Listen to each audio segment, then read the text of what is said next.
Enter the Gauntlet. You're the evening's entertainment. Citizens of the nation, what is going on, guys? Sly here, back at it once again with another Destiny 2 raid guide for you. Now, we've already covered the bathhouse, the puppies, and now we're diving into a place called the Gauntlet, which is like a Cabal game show arena. So in this video, I'm going to take you all through what to do and how to complete this area. It's not really hard, but it does take coordination and teamwork. The best loadouts here are hand cannons or scout rifles, and then a good energy weapon along with swords or rocket launchers. Linear fusions are my favorite thing to use in my heavy slot, but I found out that swords or rockets work better for this area. So let's get this bad boy started. Now, just like the other areas of the raid, you need to split up into 2 teams of 3 once again. The entire raid is like this, so you might as well start getting used to it. The idea here is that you have to get the 2 runners past the entire gauntlet, which is sort of like a jumping challenge. Designate 1 person from each team of 3 to be the runner. Once you figured out each runner, you then need to grab a plate. Now you have to grab the 2 plates closest to the runner. Once you start it, you'll notice a relic floating in front of one of the 2 plates. That plate and the one to your immediate right will be your teams to take care of. On the opposite side of the arena, it's the same thing. The other runner will have an orb to pick up, and their team gets on the plate closest to the second orb as well as the one to their immediate right. So each team has a runner and 2 plates. What you have to accomplish as a team is to enable each runner to make a full circle around the gauntlet. So to start the encounter, everyone must step on their plates and lower them down. The runners do not have a plate, so each runner must float between his or her team and help them with ad control. There are 3 waves of 6 ads, and then a final yellow bar major for each plate. It's not really hard, but they do come at you from both sides, and it's kind of easy to get overwhelmed and flanked. So runners need to help out the plate holders if they run into trouble. Once the ads are down, a gong will announce the arrival of the yellow bar, so get ready. You only have a certain amount of time to kill each yellow bar because the runners will now have to start heading to their respective starting point, which is where the orbs will spawn. For instance, in my gameplay, the orb spawned to the left of me, so the plate holder to my left and I were on the same team, helping each other out. One runner needs to designate to grab the orb first. Once that happens, the next runner grabs his or her orb a few seconds after. Give it like a fast 3 count. You stagger grabbing the orbs so that you do not speak at the same time, and the plate holders can follow where to shoot, but we'll get to that here in a few. Now, you have to know each other's voices, or the runner has to call out which plate he is in front of. This is where it can get confusing. What has to happen is that the runners have to run a full circle around the arena in a certain amount of time, grabbing an orb that extends their time at each gate. However, they cannot jump through the gates unless the plate holders help them through it. Okay, so now notice the triangles in front of each plate. Behind them is also a gate the runner must jump through. However, they have to jump through a designated row that will be marked by a red circle. But the runner can only jump through it if it's unlocked. You do this by shooting the 2 triangles at the same time. This is where teams come in. Your teammate has to help you shoot the triangles that the runner does not call out. For instance, in this shot, my runner grabs the orb. The first gate is to my left because that's where our runner started. If he calls middle gate, for instance, then we have to shoot the 2 that were not called. So if he calls middle, top and bottom triangles need to be shot. The best way to do this is that once you create teams, designate the 2 plate holders' position. One will always shoot top, the other will always shoot bottom. So if I call top, my partner calls bottom. And then for instance, if the runner calls middle, then I shoot the top triangle, my partner shoots the bottom one. If the runner calls top, then I shoot the middle, my partner shoots bottom. I will always be shooting the top triangle of whatever is not called.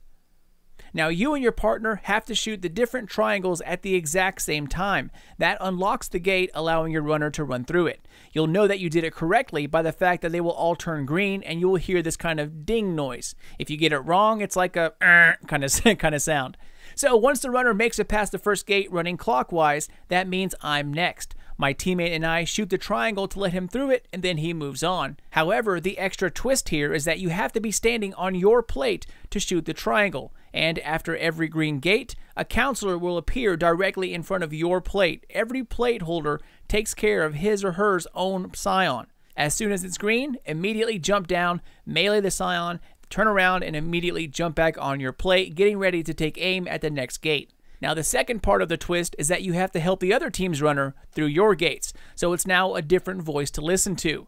After your own team's runner makes it past your first 2 gates, The other runner will now need help to get through the same ones. It's the same thing here, guys. Designate who shoots top, who shoots bottom. Runner calls out which row to jump through. You and your partner shoot the triangles not called. It turns green. Runner jumps through. Plate holders melee Scion, immediately makes it back on plate, helping his teammate to open the next gate.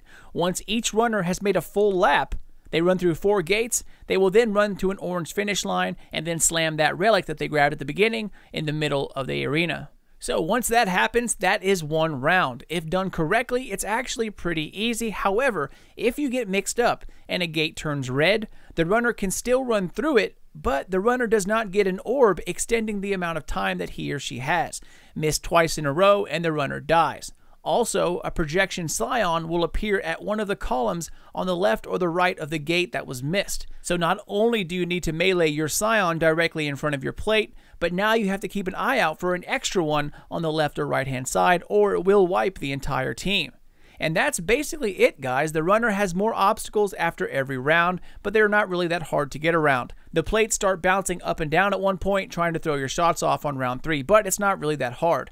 The biggest thing to remember is to get back to your plate as soon as possible, because the runners do not stop. If the runner ends up sitting there and waits at the gate too long, or the other shooter isn't ready, it will throw things off and the gate will turn red. Now, what you're really trying to do here, guys, is to get 9 relics slammed into the middle of this arena.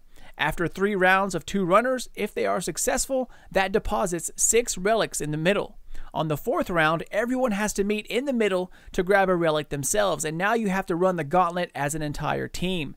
If each runner was successful during every round, only 3 need to make it to the end, because if 6 made it, that means you only need 3 at the end. That's 9 total.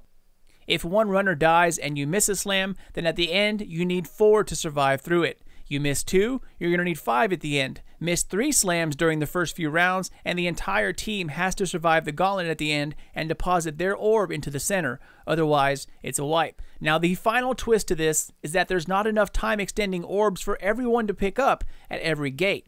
This means that each person has to skip grabbing an orb once. So before you get to round 4, designate which 2 people are going to skip grabbing an orb at the first gate, then designate the 2 who are skipping the second gate, and then finally the last 2 missing the third gate. Unless you're skipping a gate, you must grab an orb when you run through it. Since there are only so many, you have to call out which one you plan on grabbing. It does get confusing, but you have plenty of time here. So if someone takes yours, just simply slow down and grab another. Be careful of the obstacles. If someone dies early, the revive timer can also wipe the entire team.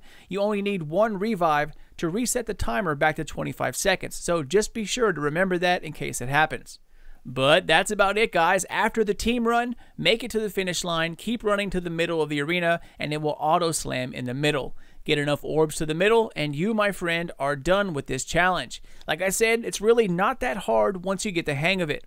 Once again, it's all about routine and getting in sync with what needs to happen. Just be sure that after you split up into teams, designate which one is going for the top triangle, which one is shooting the bottom one. This makes it so much easier than other methods that I've come across. If it's middle, you have to shoot top and bottom. If it's bottom, you have to shoot top and middle. But that's it, guys. It can get real confusing with a pickup team because no one recognizes each other's voices yet. So if that happens, have the runner call out the person's name on the plate and then say middle, top, or bottom. It makes it much, much more manageable. All right, good luck, Guardians. You got this. Once you get set in the routine, it is one of the easier challenges to do. But that's it for me, y'all. As always, thank you for watching. And if you're new to the channel, welcome, my friend. Subscribe for many more D2 videos. Spank the thumbs up only if you enjoyed yourself. And keep those eyes open for many more guides and vids coming out of Sly Nation here soon. But until then, this is your dude Sly, and I'll catch you guys next time.